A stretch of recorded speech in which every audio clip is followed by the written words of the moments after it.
naniniwala na isang araw magkakaroon tayo ng pamahalaan na maninindigan para sa ating mga Pilipino.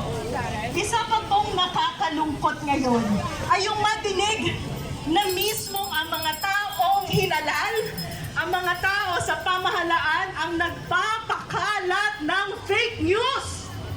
Hindi raw pwedeng arestuhin si Bato dahil walang local na warrant of arrest. Isa po yung kasinungalingan. Kahit ilang libo pang resolusyon ang ipasa ng Senado, malinaw na malinaw ang batas. Panagutin si Bato, i-turn over sa ICC. Pero ano ang ginagawa ng ating Senado? Mukhang pagbabayarin pa tayo araw-araw ng libreng aircon, di ba to?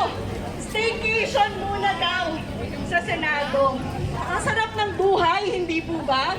Si Sara Duterte nagnakaw, may due process.